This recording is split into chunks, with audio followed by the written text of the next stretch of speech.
There wasn't one night when I was going to sleep as a child when I didn't hear voices in another room screaming. My daughter said to me recently, she said, you know, Dad, it's interesting to read all these wonderful things about you as the Dalai Lama, this, you know, this spiritual giant and everything. And she said, every now and then I think about the fact that when we were kids, you weren't there.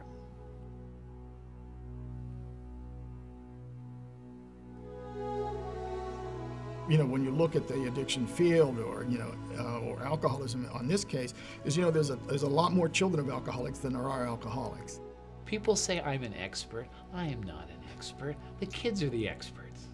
They're teaching me all the time. A 10-year-old said, alcoholism turns the people we love into strangers.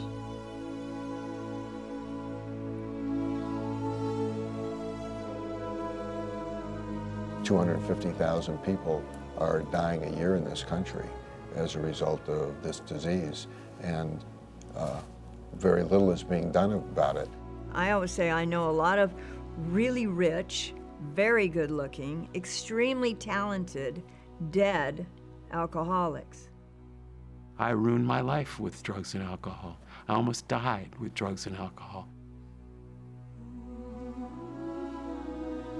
Boy, I used to swear up and down, I will never be like her. It's just disgusting, I can't stand it, you know, I will never be like her. And I ended up just like her. My father passed away in my arms while I was high on crack cocaine. I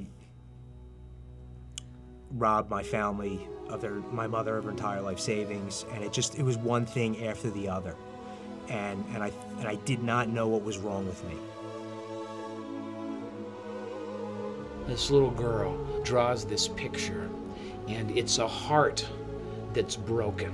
And I had her explain it, and she says, this is the part of my heart that belongs to my mom. And this is the part of my heart that belongs to my dad. But when they both drink, my heart breaks. My heart is broken. And then they try to figure out, how can I be better next time so it doesn't happen again?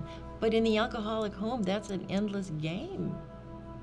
You can play that game till the cows come home, and you can never win that game. Because you can't get good enough to keep your parent from getting drunk. Nobody deserves to live with the fear that people live with addiction. These kids don't deserve to live with it, the partners don't deserve to live with it, and the addict doesn't deserve to live with it. I turned to another human being and I said, I'm dying, I'm scared to death, and I have no idea what to do. Will you help me? If you get treatment, you're probably going to have a more stable life. If you have a more stable life, you're going to create an environment for your children that's more stable. I get the call from my son saying he wants to go to treatment, and I started to think, wow, you know, I'm clean and sober 5 years, his mother hasn't used in a few years, and now my son. I said, I think maybe recovery is contagious. The recovery movement is strong, and it is getting bigger. I mean, I thank God every day in my prayers at night that my children know me as a sober dad, not as the man that I was prior to that.